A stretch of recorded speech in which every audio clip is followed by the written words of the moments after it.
What's up? What's happening? Welcome back to the Minor League Take. I'm your host, Brad Case, and this week we got Mark Shark Fischer. Thanks for letting me be here. Of course, man. Thanks for coming on. Mark has been my trainer with Tread Athletics for the past 6 months. It's been an awesome journey with him. I've learned a lot. I learned a lot that I probably should have known while I was throwing overhand. But even better, I'm throwing sidearm now, just like you. And I came across you on a viral video on Instagram. And it's been, I think, a ton of success since then. I agree. You've grown a ton as a thrower. Appreciate it, man. I think let's just kick off this podcast where we start most of these podcasts. Tell me what high school baseball looked like for Mark Fischer. So I'm from a city just outside Cleveland, Ohio. Very small city. So baseball is more of that really cold spring sport. Yeah. But threw over the top like any normal kid. Threw actually pretty hard. I was up to 91 my junior year in high school, and then fractured my olecranon, so I was out for a little bit of time. But then Fractured your what? My olecranons, the bony part of your ulna and your radius that connect down your Jesus elbow. Christ! All right, I didn't even know that's what it was. Oh my God! Yeah. All right, yeah. But still, 91's fuel in high school, especially. I mean, what year did you graduate? 17. I mean, I like to remind people all the time that like pre-COVID, like we just didn't throw as hard. Like, No. 91 was crazy. Especially for like high school back in the day, it was just. I think the game has really changed with player development, especially with younger age groups over the last couple of years, to where it's like, granted, you've seen a couple of my high school guys just absolutely chucking, and it's just. Oh like, my God! that's just Yeah, it's a blast to watch Yes. Cam when is he have a pen tomorrow? No, he's got a live Saturday. Yes, yeah. Yeah. live. Okay. All right. But yeah, for you guys who don't know, Cameron Bagwell, look out for the name. He's a college of UNC Wilmington commit, up to 94, 6'5", just monster. Yeah, he's gonna be good. Yes, He's gonna be good. He's got the confidence. he does. He does. Yes. So yeah, I mean, in your high school career, were you a guy that was like, oh, it's time to bring in Fish? Like, let's strike out the side here. So, what did it look like? I actually was a starter for the majority of it, and I actually attribute a lot of my laxity to like with throwing all the time to actually swimming. I swam all through all through high school, and just in the water and stuff. I think it just kept my arm in shape, to be honest with you. Did you swim because your last name is Fisher? No, but it was just kind of. I would have loved that. If you were like, I gotta swim. Yeah, I mean, you threw the shit out of the ball, and then what did senior year look like?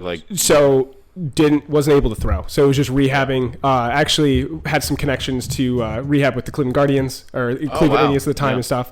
So just more of just rest than anything else. And then I was committed to a school I really didn't want to go to at the time, so decommitted, and then I actually moved out to Washington, Seattle, to train at OG Driveline with Driveline, back in 2017, 2018.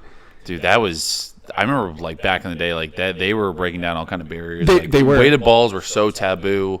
It was everything that was coming out of there was very new age, very cutting edge stuff, and it's been really cool to watch the whole baseball world kind of like grow and take on all that stuff. I personally think they were the founders of basically learning how to train a facility. Yeah. I mean, before then, I mean, I know Cressy's been running for a long time, and they do great work, but it's something different when. The thing that I like to say about Cressy is that it is a great facility, but it's great for guys that are big leaguers and first rounders, like and guys that are young and developing. When you're a little bit older, though, when you start to reach that like end of high school phase, I feel like if you're trying to get better, like there's other options that are going to be more interesting, more lucrative. I think comes with the aggression behind the training. Yeah. With Cressy, it's more of just keeping your body in sync and just like healthy. And it's if you want to throw harder, you're going to have to try to push the boundaries a little bit, try to push the envelope to actually like see what your body can handle. Absolutely. I mean, and I'm a big guy. I'm 6'7". Like I've always been trying to find the new unlock and the new kind of edge. I'm finding it this way and throwing it sidearm. But now I'm up to the same velo I was when I was over the top, but I'm down low. Yeah. It's been awesome training at Tread, not only with the remote program, but also in-house. Yeah. I was going to say the in-house, in my opinion, goes to so much more value just because it's like I'm actually able to interact and see things from day to day. And it's the biggest thing. It's like with remote training, it's like getting video. That's great. It's where I can see it. But in terms of like actually working on bullpens, that's something like huge to where I can see like little things that you're doing to where the whole point of training is to get better at the game. And I feel a lot of people forget that to where it's, I walked 4, but I hit a PR. It's like, okay, cool, but did you get anybody out? Like, Yeah, throwing hard in the big leagues, not strikes, is not helpful. no, not at all, not at all. A big thing that I hear a lot from the older guys that are in the big leagues, and a lot of my friends that are in the big leagues, is that, like, yo, if you get up here, like, do not walk people. No. Like, that will piss managers off so bad. Like, they don't care how hard you're throwing. Like, obviously, they want you to throw some nasty stuff. Yes. But throw strikes. Absolutely. That's the first and foremost thing. Yes. I was going to say, it comes, one of my coworkers, Hunter Townsend, says best, just GMFO, just get motherfuckers out. And it comes down just being competitive. And then I think even going back to, like, the strike thing, it's like, well, we've talked about this with the velo, where we now necessarily don't have to be a mid to upper 90s we don't have thrower. to live in that world. No, and it just coming at you with, I guess, us playing almost like backyard wiffle ball up there, to where it's a little bit more fun, and we can watch guys take stupid swings and stuff like that, to where we're just trying to miss barrels. Yeah. Something though I kind of want to touch on real quick though is that you haven't always been a sidearm guy. No. But I mean, so let's take a step back though. You get to Washington, you start training there. How does that process start to go? Like, what's it like being in house back then? So back in OG Driveline days, it was very much of a grind, where you would just like still show up every single day. And honestly, God, the recovery aspect, in my opinion, I don't think was looked at as heavily. It was just rip all the time. Yeah. And it was more with me. I was very intent based, to where it was just like I was going balls to walls all the time. I wasn't polishing my movement patterns as well as I could have. It was more just kind of like rebounding off of getting hurt and trying to get back to what I was. Granted, my throw evolved a lot just through the drill work I was doing. It just wasn't as clean as I would have liked it. Yeah. And so after Driveline, I actually went to Lake Erie College, and there I was entering as a freshman, back up to like 91, healthy again. And first fall outing, I actually yipped a ball over the backstop, and that kind of set the pace of my college career. Yeah. That is frustrating. Fuck, I don't really know what to even say from there. Fuck. No, it's honestly, God, it was looking back at everything. I'm a big believer in everything happens for a reason, and being where your feet are. And at the time, you're obviously super frustrated, and you're looking at everything up close to where you can't actually step back and see the whole picture. But now, years down the road, I'm able to. And to be honest, if it wasn't for me getting yipped up, I don't think I would have dove into understanding the throw and understanding the body as much as I do now if that didn't happen to me. Because to be honest, I feel like most athletes, when you get up there, it's like you're just competing. You're not thinking about anything, and you're just performing. When I became super analytical about everything and always trying to like look for an answer, granted, I think it domed me up even more and put me more in a hole. But because of that, I learned so much. And then once I was able to clear out my headspace, I was actually able to just explore and figure out what makes me me. Yeah. I mean, fuck yeah, I really believe this past off season's really made me believe that too. Like, everything happened, like even mistakes happen for a reason. And I've taken a lot of those mistakes that, I've been fucking up with all this whole new process of like, all right, well now it's time to learn how I solve this problem, because it's going to come up in season. Yes. Like we had a bullpen last week when I was like, dude, my sinker's not sinking. Like I think the most thing I got that day was like -3. It was terrible. Yeah, in retrospect of what you usually can do. Today I was popping -10s. Like I was fine. And they were disgusting. Yeah, it was awesome. Yes. But it was important though, I think, to make that mistake and to go like, all right, what did I do? What happened today that led to these results, and now we know, and then we can fix it going forward. Absolutely. And I think the biggest thing too is just like not hitting the panic button. Yeah. It's like if your goldfish dies, you're not going to freak out. You're just going to flush down the toilet and move on. You know what I mean? And so it's like with... I've never heard that analogy before. Jesus. But granted, it's like with the pen, it's like the sinker wasn't doing what we wanted. Yeah. Rather than us freaking out, trying to change all this stuff, it was just like, take it with a grain of salt. Let's try it again the next day. And then it was back to normal. Yeah. So then, all right, you go to Lake Erie College. It doesn't go the way you want it to go, but you spend all 4 years there, right? Correct. Yeah. My senior year, I was actually starting to figure it out a little bit. Okay. But most outings, I'd throw this really loopy breaking ball anywhere between like 72 to 78. Okay. And I just prayed that it just lands in the zone. It just lands. The fastball was nowhere close. Okay. Like not even close. Yeah. So it was just basically 99% breaking balls. There we go. And then senior year, I started to like just believe in myself a little bit more, and things started to click. And then finished up with Lake Erie, and I didn't know if I was going to take my 5th year at Kent State, and then I ended up taking the job at Trad Athletics. And that's in what? September of 2023. September 22. 22, correct. September 22. 22. Okay. So September 22, you do that. And you've been able to work with a ton of great athletes, myself included. Absolutely. But then, like I said earlier, that video comes out last summer of you throwing subby. How was that kind of born? So that was honestly one of the coolest, in my mind, training experiences I've ever had, to where when I showed up to Tread, I was about 88, 92, and I was starting to get an idea of where the ball was going, throwing over the top. And the biggest thing at Tread, it was like, they're not going to, like my coworkers and stuff, they are obviously very intelligent, and they weren't going to just give you the answers. It was like, you're here for a reason. It's like, I want you to figure it out. And being an athlete myself still, it was like, I'm actually able to apply this. Yeah. And so over the course of a couple months, I actually hit my first 95 over the top. Granted, I'm throwing into a net, so I don't have that stimulus of like throwing to a catcher still. Just learn how to move first. And then later that spring, I ended up hitting my first 97. And, and I just started just throwing. And throwing a 9 pocket, throw to a catcher here and there. And then in the middle of the summer, I was trying to hit 98 for the first time. I was throwing hard again, figured some movement patterns out, and I was in a velo off.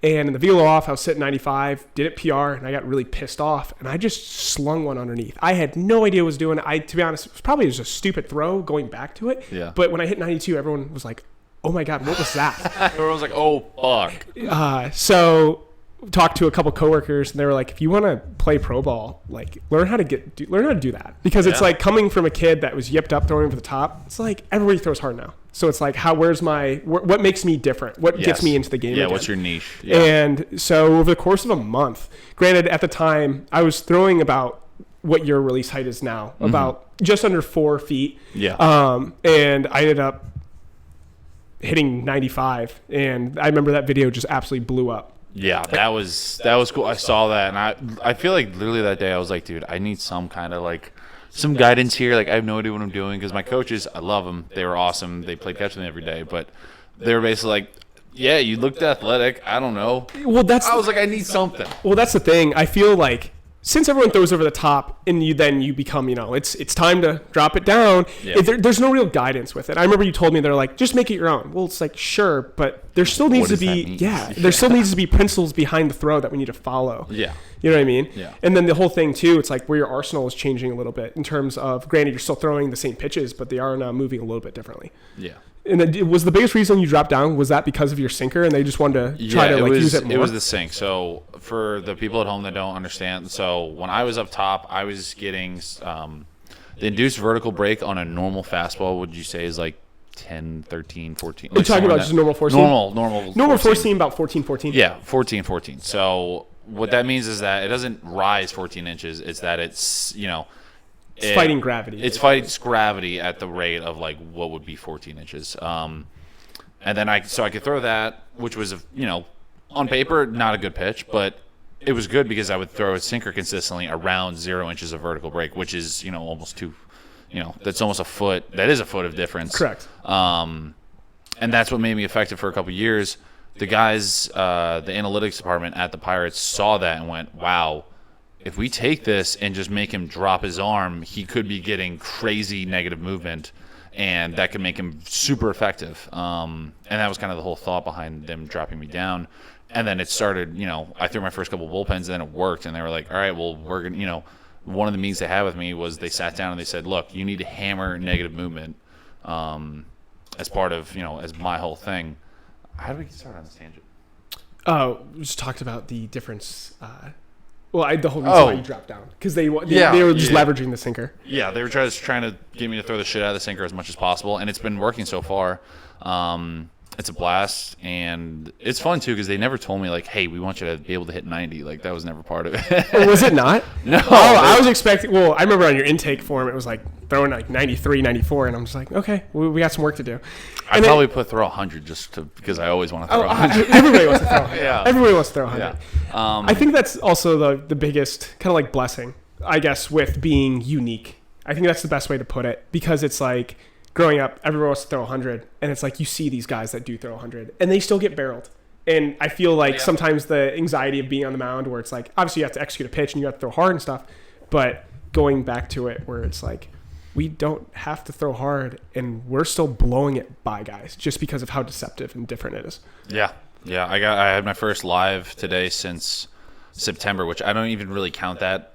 You know, when I was in affiliate ball last September playing for the Pirates, like I don't really even count that as live ABs with how I am now because it's been such a transformation. I was 83, 85 last time I faced hitters. Correct. Yeah, I was gonna say I remember your first time in house. I remember we talked on the phone the first day, and you're like, "Yeah, I hit 88 one time with a velo slap and smelling salts." I'm just like, all right, we got to throw harder. It's just like you shouldn't have to use that all the time. And I remember the first 91.5 that you had back on Christmas. Just your reaction was amazing. Yeah. I posted that like when I do like the Instagram post for these episodes. I did that picture for like the first episode. Like, all right, we're back. Oh, did you? Yeah, yeah. I just love that picture. I'm just yes. Crazy. Everyone's first 90 is really exciting, but especially when you rebuild your throw. Yeah. It's very cool to see the work that you put in and see that it's working. Yeah. Especially when I threw about that hard in the first place. Hey, we got more there. Who knows with some cleats on. Dude, oh man, I would love that with some stadium noise and some people going crazy. That'd be fun if I can pop a little bit more. But absolutely, one step at a time. Absolutely. Okay, so the other thing too, I kind of want to just touch on this where I'm actually very proud of you where when you threw over the top, you had this little gyro. And the biggest thing we talked about is just like attacking hitters. And it'd be actually important of getting outs or how we can get you to the big leagues. Yeah. And I think something that you pulled out today that you've been working on for about a week and a half, that cutter, it was phenomenal. Yeah, it feels good. And the best thing is it doesn't have to be the most perfect metric cutter. It's just something completely different from the rest of your arsenal that you can use. Yeah. It's honestly, it comes from watching Kevin Kelly with the Rays. Yes. He's got his obviously his sinker, which is super lateral that way, his sweeper, which is super lateral the other way, but then he's got that cutter in the middle to kind of blend the two. To bridge it. And that's how, like, there's a lot of similar, as different as this is, there's still a lot of similar philosophy stuff when it comes to pitch design and, like, what I want my moving chart to kind of look like. And it's all it's as different as the rest of it is. There are still a lot of principles in baseball that you got to keep the same. Talking to hitters afterwards, they were like, "Yeah, it's a really good in between. Like I can't," because they see spin and they try to like slow down on it, and then they see it's still coming hard at them, and they're oh shit, and they try to just spin off. And correct. Speed up to it. Correct. And that's the biggest thing with your cutters, the fact that you're able to throw it in between your slider and your fastball speed, to where you are actually able to get like whiffs on it if in a good spot, but you're gonna just get guys to just jam up and roll over all the time. Yeah, I think throwing it hard is definitely the thing that is gonna help me the most with that pitch. Absolutely. Yeah. So anyways, you have that bullpen where you throw the shit out of it and you're like, damn, I should probably stay here. What made you I'm curious, what made you continue to drop lower? Because now you're around like a 2 feet release height. Yeah, so I ended up actually making my professional debut in September for the Gastonia Honey Hunters, and fuck yeah, it was a blast. Yeah. Just being on the field again for the first time in years without having the anxiety of the yips, and just being able to go out there. Granted, the first guy I saw, I clipped his elbow guard, and I was just like, oh, no. But ended up getting out of the inning fine. I did give up a run, but I had 2 strikeouts, and I got a former big leaguer to roll over, so I was really, really happy. That's awesome. Who was it? So, you get through the inning fine. You fucking crush it. And then that was just the end of the year? So it was just a weekend stint because they just needed an arm actually just to fill in because we're right for the playoff push. So finish up with that.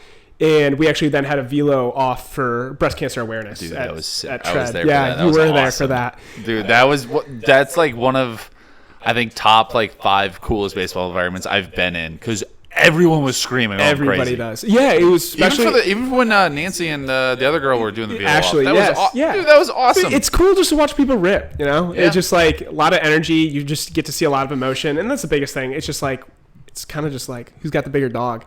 In terms Dude, of it was awesome. You fucking, I think you hit like a 96, 97? I 6. Yeah, You hit a 6 and you turn around and you just go, "Fuck you," to the guy you're. I did. That was great. But yeah, and then I remember I would just see if I could rip one underneath, and it was only like 91 or something like that. I was like, whatever. And everyone's like, "What are you doing?" And I was like, Yeah. "I don't know." Okay. Yeah. But after that, I ended up taking a deload, and I was just give myself 2 weeks off because in the back of my mind I had to get ready for pro day in January. Yeah. And just wanted to give myself a little bit of time to just regroup and everything. And when I started throwing it again, because I didn't pick up a ball for 2 weeks, and that was actually the first time I haven't done that, or I've done that in years.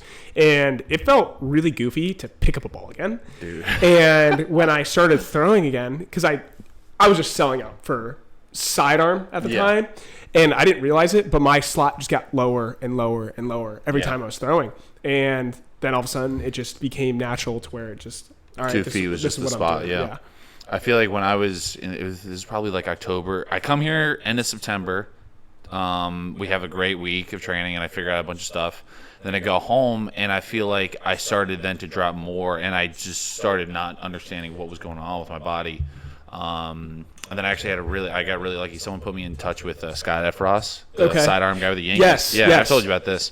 We kind of talked, and one thing he like kept talking about was like consistency, just like in the arm angle, because I was like, I have no idea what my arm angle is. Like I have no idea where it's coming out, and then correct. I threw. I felt good. I was like, all right, 3.5 feet looks like a good spot for me. Yes. And just finding that consistency has really helped me. Absolutely. And I remember when you first came in house, you were just like, granted, there was a lot of movement deficiencies, but it was just more of, you were just almost like bathing, just kind of like cutting everything through. You were still just very new to it. Yeah. And it was like, I remember one of the things I told you was just like, think in your mind, throw sidearm. Because you're going to already lean over. And it's like, the biggest thing is you're going to throw over the top here. And it's like, the only thing that changes is your torso angle. So don't think like trying to work underneath the ball per se. Yeah. And then you did come up a little bit, and then you just maintained right there at like 3.5 feet the whole time. And then you just started to learn how to rotate. Yeah.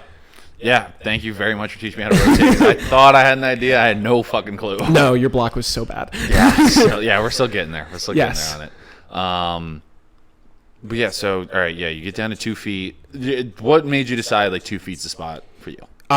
So Just some of my really comfortability? good friends at Tread were the data guys. Okay. And so they run through the Shiny app that they created. Just you're able to grade out everything. And my slider. I've always wondered how you guys graded out like Stuff Plus. Like Yes. I was always curious. Yes. So the Shiny app basically has every big league pitcher and arsenal and the formula and stuff that runs basically and grades out just, stuff plus. If there's 100 guys that all throw at the same slot, then the stuff starts to be graded differently. It comes down into more metrics than anything else. It's like it's where it's like velocity play is obviously the harder you can throw something, and then also too it's like release height, stuff like that, and then from there it just I don't know the formula personally. They are way smarter on numbers than I am. But basically, when I started throwing pens, it was just I didn't really throw a ton of pens when I was throwing sidearm. It was just more just like I hit 95, I threw one live, and even looking back at the live now. My release height was so much higher than it is now. At the time, I was like, oh, that's like sidearm. Now I'm thinking like, no, I'm throwing low now. But started just ripping my breaking ball. And I just like really doing a lot of like work on like how to actually maximize a sweeper for guys who aren't like crazy supinators. And so that's where that spike comes into play. I love the spike. You can throw it hard. Yeah. I've always tried like. Well, there was a time in pro ball where I was like, dude, I can't fucking spin a breaking ball. Like I was literally going out there like 4-seam cutter, change up as a starter, and I was making it work. Great, you were getting outs. I was getting outs. Yeah. But and then I was in high A in 2019, and I finally figured out a breaking ball, and that was literally I'm not kidding you when I tell you this story. This is how I learned how to throw a breaking ball. They gave me a slider grip, and they were like, yeah, just throw it harder, and I couldn't get through it all the way. And I'm watching a baseball documentary called Baseball by Ken Burns. I highly recommend it. It's on Amazon. I think you might have to pay for it, but like it's worth just to own forever.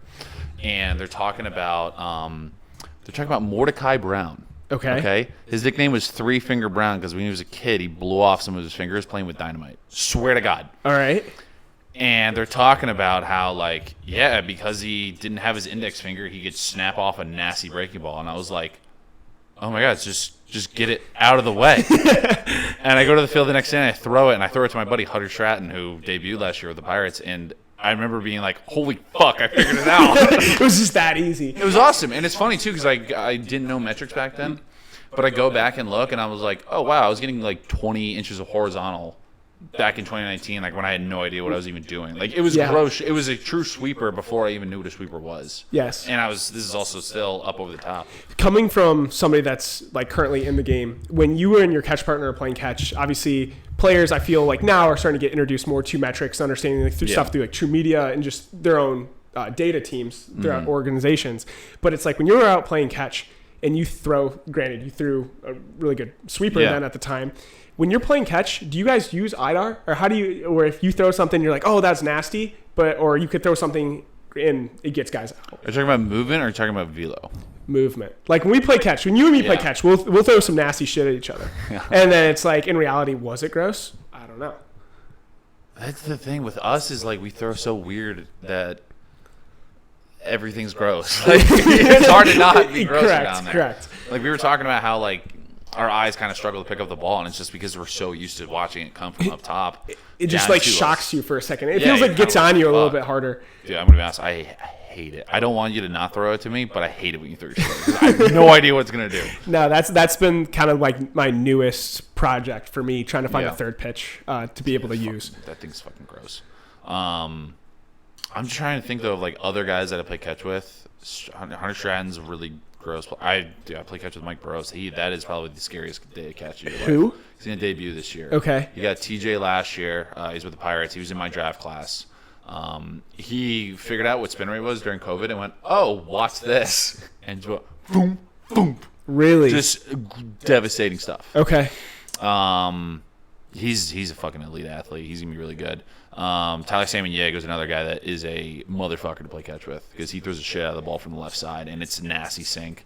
It's crazy. He will like sit like 92, 93 with a sinker, and then he will not change the grip and go, all right, I'm gonna strike you out now, and just throws 96 and it's just rise ball. Really? Same grip. I'm like, dude, you like gotta just play around with that. Just the feel is just. He just throws the fuck out of it and it just goes whoop. So you just dead ass just takes some off and then he just sinks it that way? Yeah, like our whole day of catch is like, all right, sinkers. There's a slider. Slider's really good, but I know his sinker. I know actually when he starts playing catch, he fucking cuts the shit out of the ball. But then he'll start sinking it like crazy, and then when he goes, all right, I'm good, and he'll go his last fastball. I'm like, all right, this thing's gonna take off. Yeah, and it just goes, and it just really rise. Yeah, it that's rises crazy. hard. Just like proprioceptional feel behind understand what you're doing. I don't think he even. The way at least we talk about it, he's just like, I just try to throw. He's from Alabama. He goes, I just try to throw the shit out of it. I don't know. I mean, some of those like just elite athletes, they don't really know what they're doing. Yeah. It's just like their body just self-organizes. It's impressive. It's very cool. But yeah, dudes are gross. Yeah, the game's getting really good. And I think part of that is Tread and the stuff that you guys put out. It's a lot of fun. Go check out all the stuff at Tread Athletics. YouTube channel, TikTok, all that stuff, because it's a lot of fun to check that stuff out. Tell me what's been some of the cooler stuff about working at Tread? The faces and people I get to meet. Like I'm being honest when I say that. Like I actually do enjoy hanging out with you, kind of like every single day. You're a good human. That's the thing. You're gonna have athletes who are good humans that you want to see, and granted, sometimes you're gonna have athletes who are just like, what am I doing wrong? And it's like, well, you're not really talking to me, so I gotta figure this out. Yeah. But the biggest thing, in my opinion, with Tread, it's the camaraderie between coaches. I had some friends. The reason why I got this job is I was told to apply by a couple friends that are currently there. And granted, a lot of faces have left and gone into pro ball, and I'm so happy for them because they deserve to be in pro ball working as coaches and stuff. And actually, one of my best friends, Sean Fischer, shout out, he's actually at Wake Forest now as their new lab coach. Oh, yeah. I remember that guy was leaving and everyone said bye to him. Yes. Yeah. And so it's just like, it's really cool to see people evolve. And I'm if you deserve it, I'm going to always be happy for you. Oh, yeah. It's the biggest thing is just like run your own race. You know what I mean? And I remember you guys had that dude Devin Hayes. Love and then Devin. he left to the Tigers, and everyone, oh fuck, the Tigers are gonna get nasty, nasty, dude. nasty. Yeah. They're gonna get so good. Yes. Yeah, Devin's a coordinator with them now and just absolutely loving it. And actually, one of our data guys, Kieran, he's going to be with the Blue Jays at the complex. And actually, another one of the coaches, Alex Katchler, who is just the magic beans with pitch design. He's actually one of their complex coaches as well now. With the Blue Jays? Yes. God damn. Yeah. Pirates got to get on. I was going to say, don't the Blue Jays have the best facilities out there? On the word on the street? They finished their stuff a couple years, or I think maybe a year or two ago. Dude, 2019, we would play them in High A, and they were the Dunedin Blue Jays. Their facility was under renovations. Really? Do you know where we played? While playing? Like in the middle of summer. Oh, really? Yeah, we played at a JUCO field. No way. In pro ball. Where? I think it was like St. Pete, like junior college. It was some. Okay. Dude, it was unbelievable. I felt like I was in college. Well, I felt like I was at a D2. Like no one was there. This field was crappy. It was wild. That's insane. Oh, I'm pretty sure. Actually, I think it is Arizona. They play with the Hops. I'm pretty sure they were playing at Oregon in Eugene. Yeah. Who was telling me about that? I think it was the kid Dylan, It might have been Dylan. the San Francisco Giants kid. Yes. Yeah. Dude, I didn't know he was the guy that got robbed. Yeah. I saw that tweet months ago. Did you see that on John Boy? I just saw I saw the tweet months ago. Okay. And was like, oh wow, that's crazy. And then I've been talking to him and like just being cool with him because that's the cool thing about Tread is that we you might not know people's names, dude. You know Tyler and Lucas? Yeah. I didn't know their names for Really? 2.5 weeks. Well, that's like everyone's bros there. They didn't know my name either. Yeah. That was the funniest thing. They were like, we're going to be honest, man. We got no idea what your name is. I'm like, dude, I thank God I don't know your names either. No, but that's the thing. It's like, I feel like in those environments, it's like, yo, you play Pro Bowl? You're good? Hey, what's up? Yeah, it's just like everyone's just like super cool. Yeah. It's everyone's like, rooting for each other. Correct. I don't think there's a huge, you don't really run into a huge ego problem with a lot of players, especially when you're all trying to achieve the same goal. Especially, I guess, it might be different in season and stuff like that. Yeah. But, like, when you're in a facility and stuff like that where the pressure's off, it's like you're going to be able to build some relationships. Everyone's just trying to throw Yes. It's awesome. And, like, everybody that starts to just take a step closer to that, you're like, oh. Yes. You're like, come on, dude, let's go. Let's go. You know, all right, if you had to choose one guy to be, like, the fucking mascot for Tread that everyone roots for. Are you talking about as a player? As a player. I got one guy in mind. Is he in Pro Bowl? No. No. Not the guy I have in mind. Okay. You could have someone in mind that you're like, dude, that guy is. I got to get back to you on that one. I got to be in Mason. Ah, dude, Mason. Dude, Mason. Everyone loves that kid. So for you guys that don't know, Mason, and I'm sorry, I don't know his last name, but he is this lanky ass high schooler that has gone from 78 to actually hitting 90 for the first time. He hit 90.2 2 weeks ago, and it was like the greatest moment of his life. And he's an absolute grinder, one of the nicest kids I've ever met. And it just it's really cool to watch him grow into a young man and hopefully being able to play in college baseball. Yeah. I root for that kid so hard every day. Yes. He's such a light in my life. Like I see him like, yes, funny story. So last offseason, Noah Syndergaard was in-house. Yeah. And Mason actually went up to Syndergaard and introduced himself and didn't know Syndergaard's name.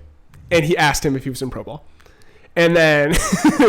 no way. Yes. And then I'm just watching him throw. That's the biggest thing I think you've learned with me. I just like watching people throw. Yeah. It doesn't matter if you're good or not. I just kind of just watch. Yeah. And I remember I was watching Noah Syndergaard throw, and Mason came up to me. He's like, should I ask him for his autograph? I said, absolutely not. Yeah, no, don't do that. No. Oh man, yeah, but dude, Mason's just an absolute gem. I absolutely love that. Great kid. He's such a good dude. Yes. He's originally an Ohio kid. Him and his family moved from Cincinnati. Yeah, yes. He's a Cincy guy. I'm excited to see. I followed him on Instagram the other day, so I'm excited to see how his year kind of goes and follow that along.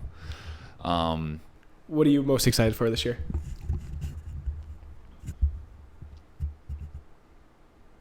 This might be a grim answer. All right. But to finally figure out what it is I'm supposed to do on this earth. Okay. Because if I'm supposed to play baseball, great. This is gonna be the year I do it. Yes. And it's a very freeing feeling because this is, I mean, I signed a contract 6 years ago. This will be my This is seventh seventh season yeah, of your rookie probation, contract. of my rookie minor league contract Yes. with no money attached to it at all.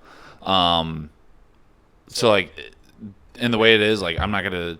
I don't think there's a way I go about this year where it's like, oh wow, I did like okay, like I'll get a free agent deal next year because I'm dropping down. Yes. Like either I'm gonna do good enough to make it to the show or I'm gonna go get a job. Yeah. Like and I'm okay with either one at this point. I obviously want to make it to the big leagues. Like that's Everybody, the first pick. Yes, absolutely. But I'm okay with either one happening at this point. And it's not a self-doubt thing. It's not a like overconfidence thing of like I'm gonna make it to the big leagues. It's like it's not my responsibility at this point. Like me and you have done everything we can. You've been an awesome trainer. You've been as helpful as I could have ever hoped for. I appreciate that. And I feel like I'm now in a spot where it's like it's either gonna happen or it's not. And I had my first live today. I faced all lefties. Last year lefties were a nightmare for me because I couldn't throw a strike to them, and I pounded the zone. And you got some stupid swings. I got some great, I got some great swings. I kind of wish I recorded it, but oh well. Yeah, and I'm just sitting there on TrackMan. I don't know if you can hear me. I was like, yes! Like, I heard a couple. Yeah.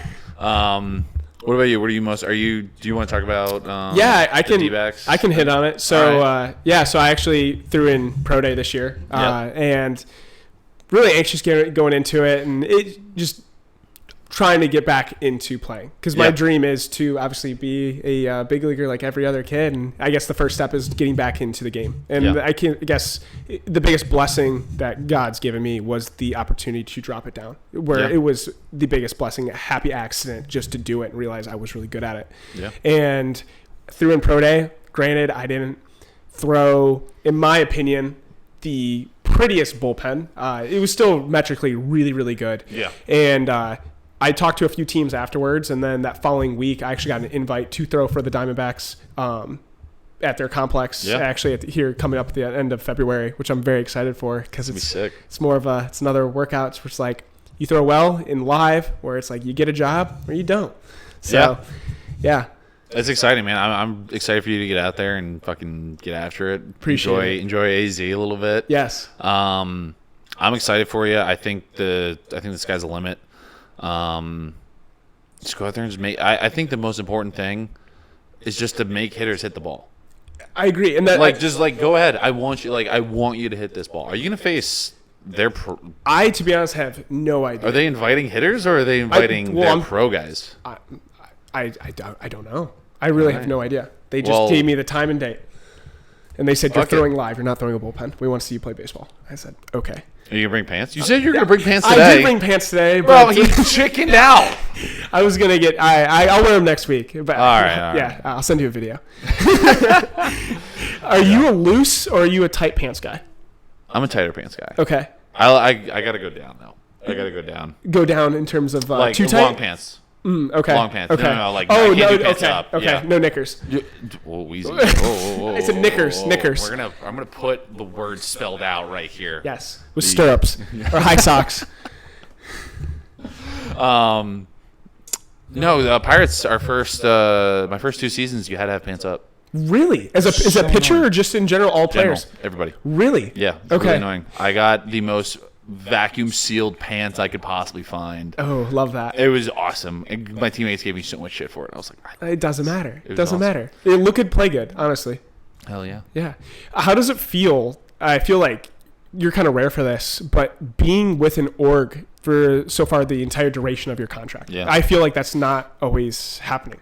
No, I know it's a rare thing. It's funny just talking to a lot of guys. Even I tried. They're like, "Oh yeah, I was with this team, and then they cut me, and then I got signed with this team, and I've been there since then." And it's been wild to watch the transformation because I was drafted by a different GM, different front office. You were drafted by Huntington, weren't I you? was drafted by Huntington. Huntington, I went to school Yeah, with that's his right. kids. That's yes. right. Yeah, yes. yeah. I met Huntington one time. It wasn't even like I met him. I've always heard good things about him. Great family. The Pirates of pre-COVID were one thing, and then the front office loved me because I was so like I'm gonna toot my own horn here. I was really good as a starting pitcher. I loved it. Okay, I knew when my start was, who I was facing, their lineup, what I was wearing, the weather that day. Like I knew everything about my start day, and I would scout like crazy. And I have a notebook at home, just like that one. and it was filled with scouting reports. It had every hole of every hitter in the entire Southern Atlantic League. I took notes. So I was gonna say you did your own like pregame notes rather than listening from org-wise. It wasn't even a. Yeah, I mean, they one of our tech guys. He was like, "All right, just here's a true media sign-in. Just don't tell anybody." And I would sit in my room and just watch and scout. Oh, that's awesome. And it was the best because I could watch guys' swings, and I think that's what was the most important thing for me is like scouting and just being like, okay, I know exactly what I'm gonna throw this guy every single at bat today, and like it doesn't matter. But then that front office loved me. I think I had 4 outings. 4 outings my first year and a half where I went like 1 inning, like 1 hit, 7 innings. Wow. Like it was, I was really good. That front office loved me, but they all got fired. The new front office comes in. They're like, "Who's this tall guy who doesn't throw hard but tries to hit spots?" Like, no, you're going to the bullpen. Go to Double-A and like good luck. And it's been a grind since then. And they've thankfully kept on giving me opportunities. And every time they've asked me to do something new, I've learned how to do it. Absolutely. 2021, after the 21 season, they asked me to figure out how to differentiate between my 4-seam and my sinker, and I developed a footed movement on there. Going into 23, they asked me to develop a bigger breaking ball that was more of a sweeper, and I did that. And now they've asked me to drop down, and I'm doing that as well. So I actually laughed really hard when you told me. The biggest thing was like the sinker profile of being like -7+, and then just obviously competing in the zone. But when you told me today that they didn't care about you hitting 90. I was like, what? Yeah, no, that was never part of the conversation. That was always just like, we don't care how hard you throw, just make the ball move more. And I was like, I don't know about that. Yeah. Well, to be honest, I'd rather have you throwing 90 than 83. Yeah, it's way more. I can throw way more strikes, and it's way more effective. Absolutely. There's an element of fear too. If a guy's throwing 83, everyone's gonna kind of roll their eyes and be like, "Fuck, I don't want to face this guy." Yeah. If I'm throwing 90 from down there, it's like, dude, I don't want to face this guy. It's like really uncomfortable now. Yeah. So I'm excited for it, especially like the righties, because I didn't even get a chance to face the righties today. No, that's why I wish we did have some righties, because it's with both of our repertoires, they just play so well against like same-sided. That's what we're designed for. Yes. Get out of big situations. Yeah. But no, anyways, back to your original question. Yeah, it's been cool to be with the same org. It's been really cool to watch it grow and develop like it has, because we were the old school way of looking at baseball of like, no, you gotta bust a guy inside, you gotta do this, that, or the other thing, and like it worked, but the way baseball has transformed and can continue to grow and change is we're much more in those lines now. Yes. Yeah. I think that's all. I got. I don't know. You got anything else you want to talk about? No. I mean, all right. So I guess my nickname at work is Shark. Mark the Shark. Yes, Mark the Shark. What's your spirit animal? My spirit animal? I mean, I guess I got to go giraffe, right? All right. All right. Just tall? I don't know. Tall. Yeah. Fun fact: giraffes can like kill lions. That's sick. Just their neck. Yeah, they and then their hooves. Yeah, you go on YouTube or Animal Planet and just look up giraffes like they're protecting their young and stuff. Yeah, they're dangerous. So someone posed this question on a podcast or something the other day that I was listening to. Do you think giraffes? So all right, there's like Darwinism. This is gonna get down. Okay, yeah, we're good. Do you think Darwinism led to like, oh well, these animals that grew longer necks, like they just happen to grow a longer neck, so then they ate all those trees? Yes.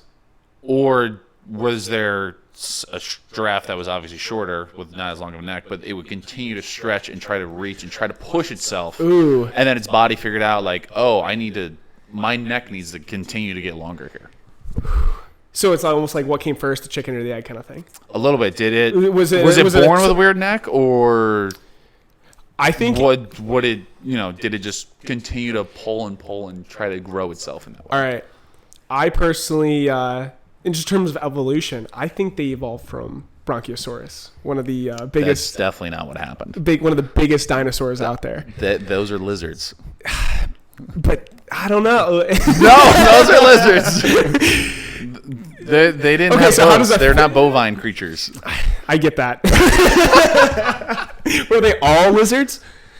Yeah. Every single one of them? What? Every single dinosaur was a lizard? I mean, they're all I mean, you have they're all birds. cold-blooded. Aren't No, they? no. I mean, to be honest, none of us really know. But I'm a bit like I almost swear like T-Rex, yeah, lizard. But some of them evolved into birds. Yeah, I don't. Bronchiosaurus definitely weren't. They weren't giraffes. There's no way. Long ass neck. True, but Over the course of millions of years. I mean, you also have to think they're too, not mammals. Hold on a second. They're wait a second. Mammals. That's the word I'm looking for. So where did mammals come into play? Where did they evolve from? What mammals did we have? At one point they split. Yeah. At one point there was a creature that was just laying eggs. Could you imagine just like not laying an egg then? Being animals, they always laid eggs, and then eventually they sected off, and then there was a group of animals that stopped laying eggs. They would just harvest. They would Correct. grow their baby inside them. So that's the first mammal. That's way before any of that. Yeah. Okay, so going back to it, I think that the giraffe just continued to extend its neck. It became. It taller. evolved itself. Yes. Yeah. Yeah. And that's all it is. The evolution of athletes. Yeah. Exactly. Same thing. You good to wrap it up? Yeah, I'm good. Where can people find you on social media? At mfisher50 on Instagram or Fisher of Athletes on Instagram as well or TikTok. Fuck yeah. Thanks for having me on. Of course, It's been a thanks for pleasure. coming on.